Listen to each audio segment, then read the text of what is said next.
Hello guys, welcome to my new blog. I hope तपाईँहरू सन्चै हुनुभयो होला। अब आज चाहिँ हामी माछा मार्ने भनेर गएको थियौँ खास जान त। अब के गर्ने, तित्रो पाइयो, तित्रो लिएर आइयो। अब के गर्ने, तित्रो नि फेरि समात्यौँ। अब के गर्ने, अब ट्याक्क बनाउन लाम, ट्याक्क बनायो अनि खायो। भाइले पोलिरहेछ। अब काटेको भिडियो हाल्नु पनि के गर्ने, युट्युबले फालिदिन्छ नि।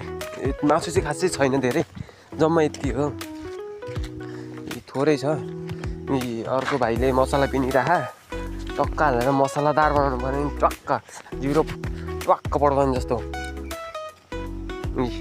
खतरा बनाइदिन्छ कि भाइ। फेरि बवाल हो कि, मास्टर हो। यस्तो बवाल कि हेर्दैमा फोटोबाट निकालेर खाइदिनु जस्तो बनाइदियो भाइले त। हामी कतिजना थियौँ भने 4जना थियौँ क्या। 4जना थियौँ। 4जनाले त्यति चाहिँ भने ठिकै भयो। अब त्यतिकै माछा मार्ने भनेर गएको, माछा 3टा भएको थियौँ क्या हो। त्यहाँभन्दा मार्नै सकिएन। अनि माछा नपाएर अनि यसो हेर्दै गएको त तित्रो बसिरहेको रहेछ। अनि झ्याप पकाएर बाल्टीले छोपिदिएको, यस्तो ठ्याक्कै फस्दिरहेको। अनि ल्यायो, बनायो, केटाहरूले बनायो, ल्यायो, खायो। बवाल मजा आयो, खतरा बनायो कि।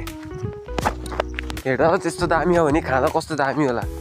ए बवाल छ कि, कसैले सक्दैन कि खाना बनाउन, बवाल बनाइदिन्छ।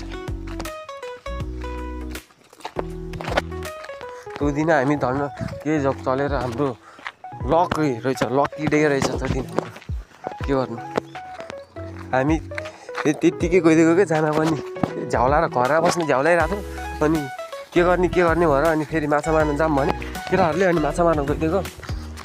फ्याट्टै तित्रो पाइहाल्यो, ल्यायो, खायो। यस्तो बवाल, हामी त खतरा मान्छे हो कि। एक थोक लिन गयौँ भने एक थोक पाइदिन्छ। अब फेरि एक दिन जा। सो गाइज, अब ल अर्को भिडियोमा भेटौँ ल।